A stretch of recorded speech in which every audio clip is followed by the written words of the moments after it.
बोलती पुस्तके. ज्यांना वाचनाचा नाद त्यांना बोलती पुस्तके घाली साद.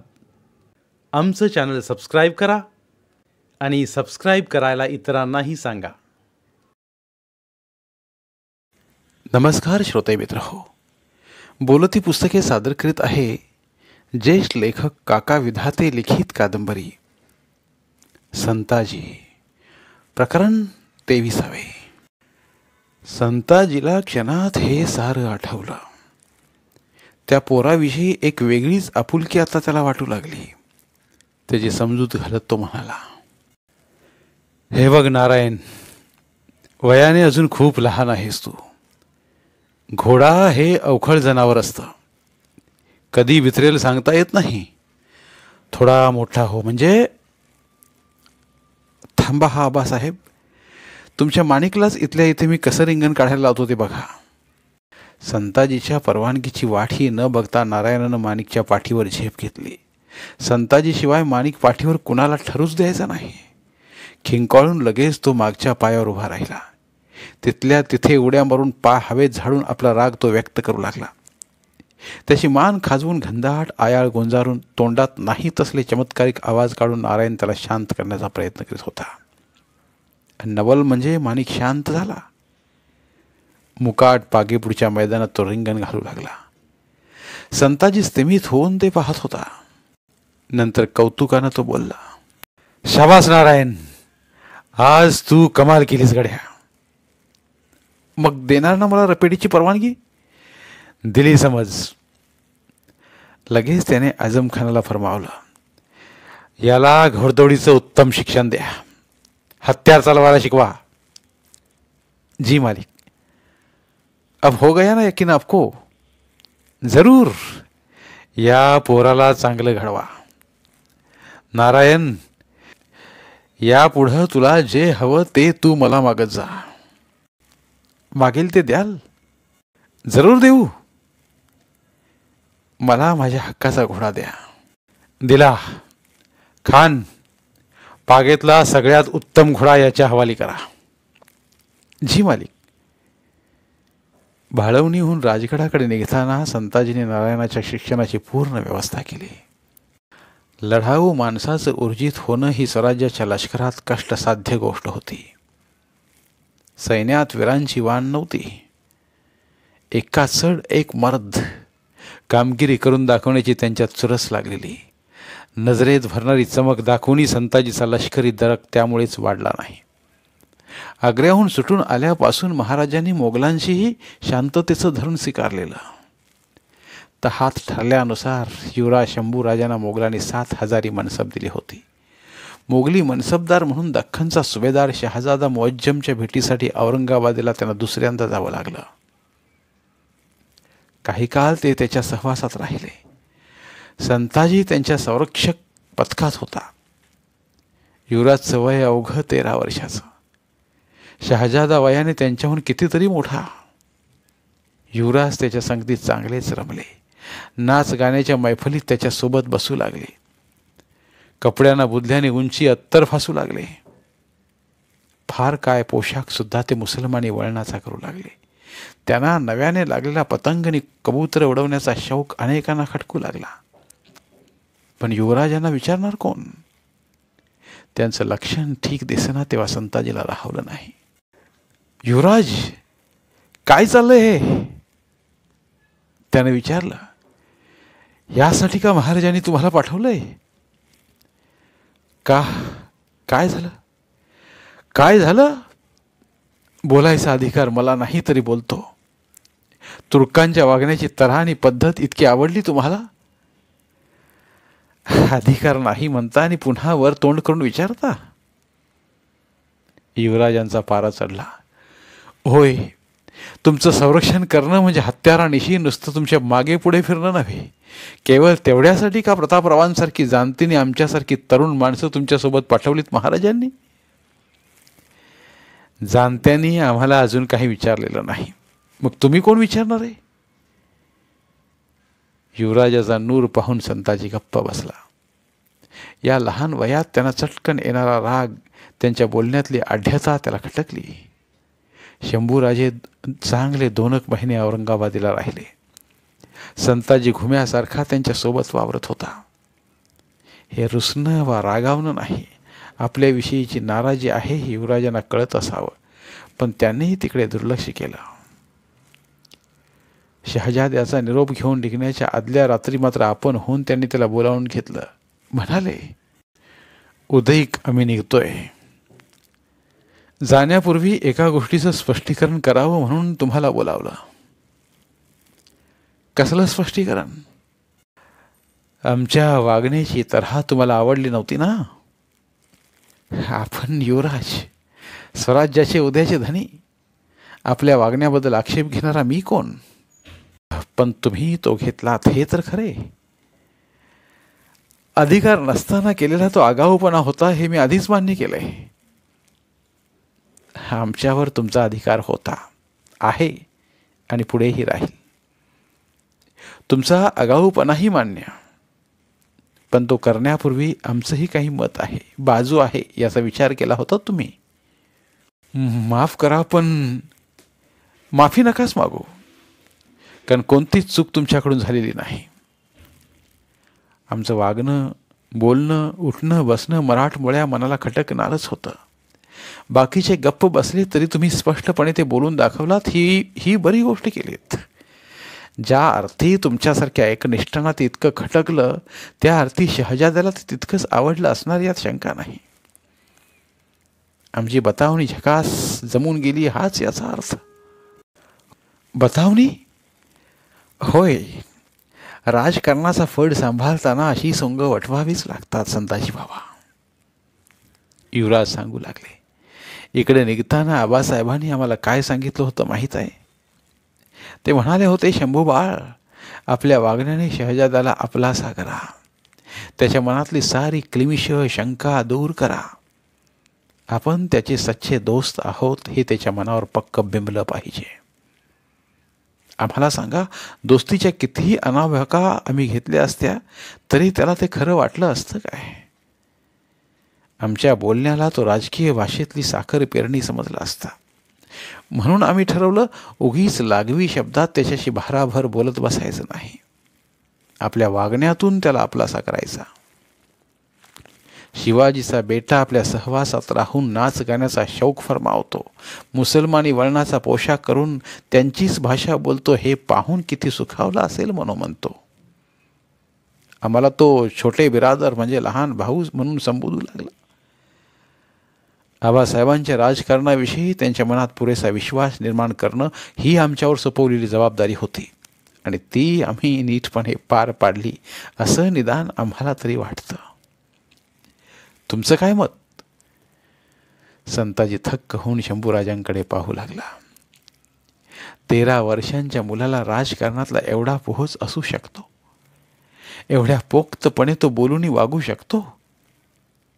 राज रक्ताला असं अकाली प्रौढत्व कसं येत असेल?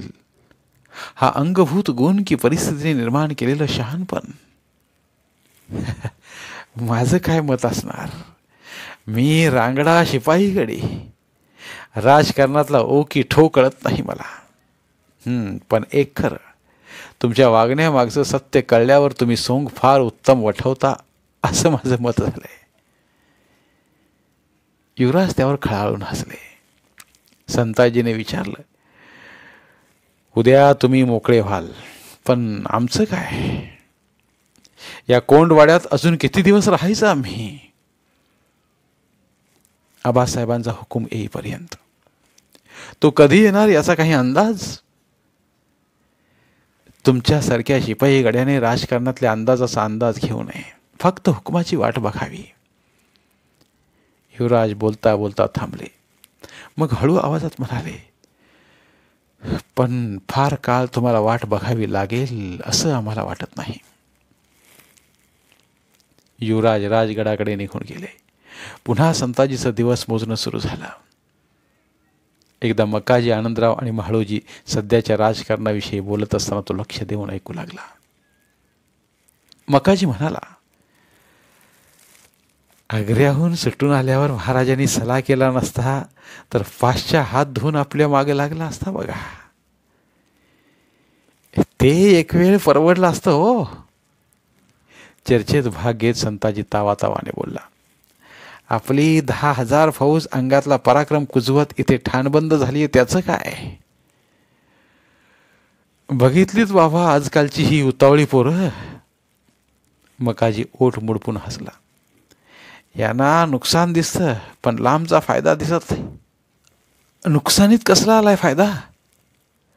पोरा, महाराजांचं राजकारण कळायला अजून बक्कळ उन्हाळे पावसाळे काढावं लागतील तुला. मकाजी म्हणाला, अरे तहात अर्ध राज्य गेलं, तशा स्वाऱ्या शिकारी तगीर झाल्या. श्रीमंतीची सूज चढलेली मोगली मुलखातली मायंदाळ नगरं लुटायला व चौथ सरदेशमुखी हबकायला घोडी फिरवणं मुश्किल झालं. खजिना पार आटला. गड्या, पोटावर चालणारं लष्कर पोटाला पीळ पडला की जिकडं घुगऱ्या तिकडं चांग भलं म्हणत निघून जातं. महाराजांनी युगत किती नामी केली बघ. सलाह करून पदरची दिडकी खर्च न करता आपली 10,000 पागा त्यांनी गनिमाला पोसायला लावली. वर तिच्या बेगमीसाठी मोगलांकडून वराडची जहागिरी लाटली. पाश्च्याला वाटतंय जेर झालेला शिवाजी त्याचं सैन्य आमच्या दिमतीला ठेवून आमच्या हुकमाप्रमाणे वागतो. गोड बोलून गळा कापायचा महाराजांचा हुन्नर त्याला अजून नीट कळलाही नसेल कळला, पण झालेल्या तहाची किंमत स्वराज्याला मोजावी लागते. त्याचं काय? कोणती किंमत?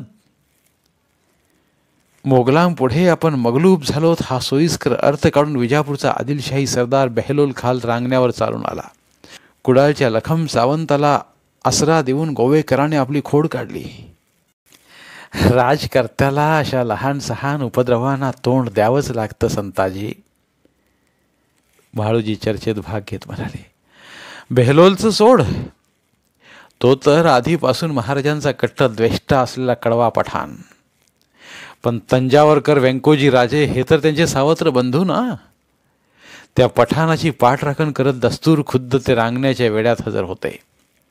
महाराजांनी जातीनिशी जाऊन वेढा मारला हा भाग वेगळा. राज्याची ताकद घटली आहे हे खरं आहे.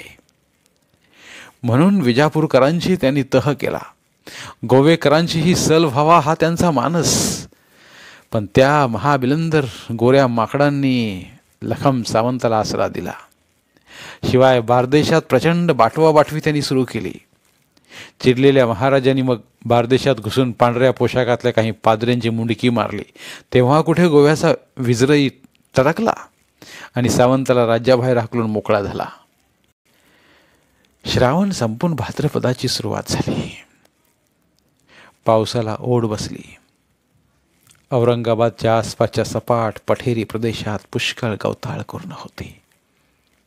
त्यातली काही मराठ्यांच्या लष्करातली जनावरं घोडी चरण्यासाठी वाटून दिलेली होती. संताजींची नेमणूक सध्या त्या कामावर झालेली. असाच एक दिवस जनावरं करुणात सोडून तो सहकाऱ्यांसह वडाच्या गार सावलीला बसला असताना मकाजी देवकातेनं विषय काढला. दाजी, एक गोष्ट तुमच्या ध्यानी आली काय? कसली रे? मोगली लष्करातल्या इराणी तुराणी पठाण शिपायांच्या वागण्यात अलीकडे फरक दिसू लागलाय. आधीसारखं मन मोकळं ते आपल्याशी बोलत नाहीत. गुपचूप त्यांची काहीतरी तयारी सुरू असावी असं वाटतंय. कुठली तरी मोहीम काढायचा विचार दिसतोय त्यांचा. विठोजीने मकाजीच्या बोलण्याला दुजोरा दिला. छा, सध्या भीतीने त्यांचं काळी सशासारखं धाड धाड उडू लागले. ते कसली मोहीम काढणार? त्यांना कसली भीती दाजी? पातशहाने एक भलतीच भानगड करून ठेवली. काशी मथुरेतील सगळी देवळं पाडायचा हुकूम दिलाय त्याने. अनेक लहान सहान देवळं पाडून मथुरेतलं केशव देवाचं आणि काशीमधलं विश्वेश्वराचं देऊळही पाडलं म्हणे. देवळाच्या जागी काशीला मशीद बांधतोय तो. हा अत्याचार तिकडचे राजे महाराजे कसा काय सहन करतात हो? ते कसले राजे महाराजे? शिमग्यात सजवलेली सोंग नुसती ते. मोगलांना मुजरे झाडण्यात त्यांच्या पिढ्या गेल्या. काशी मथुरेवरून गाढवाचा नांगर फिरला तरी पातशहाचे हे बंदे गुलाम जिबा छाटल्यासारखे गप्प बसतील. किड्या इतकंही त्यांचं भय त्याला वाटत नाही. खरं जर कोण हादरलं असेल तर ते बुरहानपूर आणि औरंगाबादेचे मोगल सरदार. ते का? तह झाल्यापासून 2 वर्ष ते आरामच करतायत. पातशहाच्या माकड चाळ्याने मराठे खवळून दंगा मांडतील या चिंतेने त्यांची झोप उडाली आहे.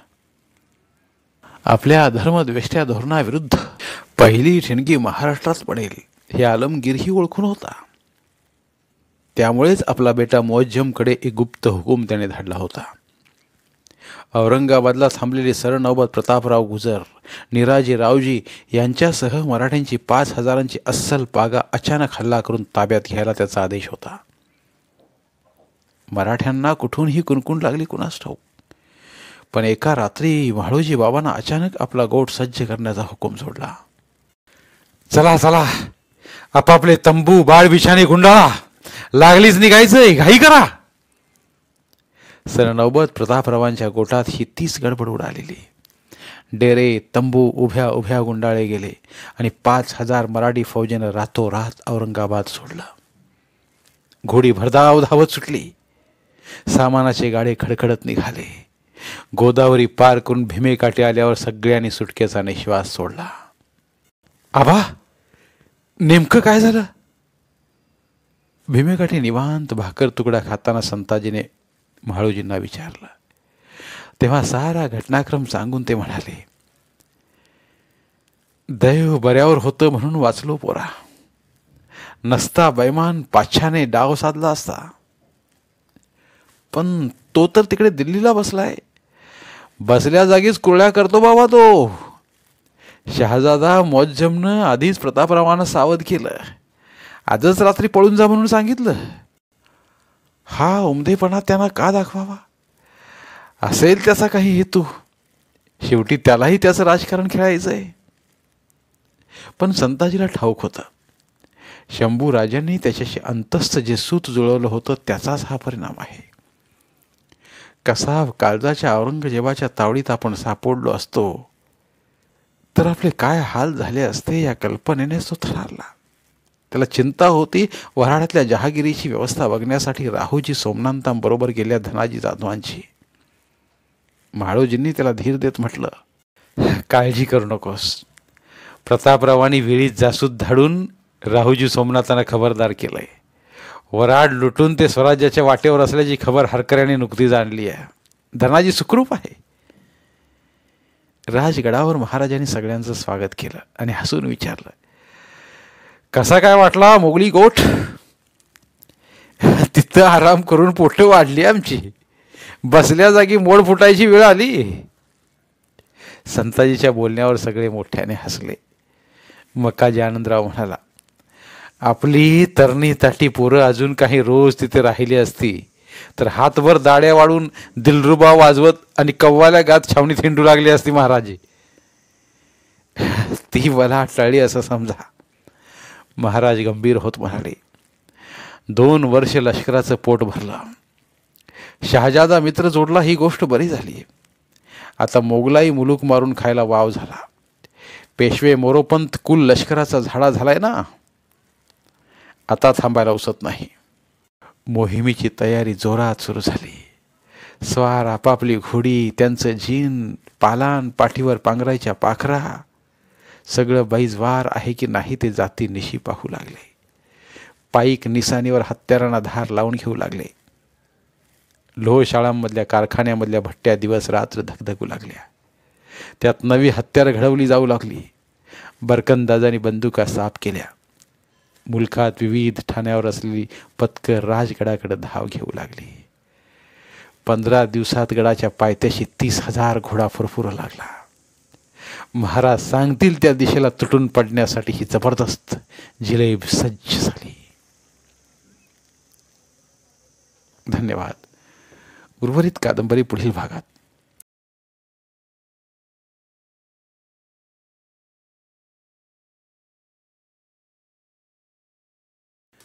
धन्यवाद. प्रिय श्रोते मित्र हो, आपल्यासाठी एक आवाहन.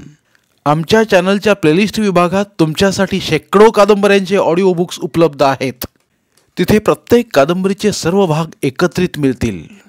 त्यामुळे सध्या सुरू असलेल्या क्रमशः कादंबरीच्या पुढील भागासाठी वाट पाहण्याची गरज नाही. तुमच्या वेळेनुसार तुम्ही संपूर्ण कादंबरी सलगपणे ऐकू शकतात आणि साहित्याचा आस्वाद घेऊ शकता. कृपया आमच्या चॅनलच्या होमपेजवर जाऊन प्लेलिस्ट चेक करा आणि तुमची आवडती कादंबरी निवडा. धन्यवाद.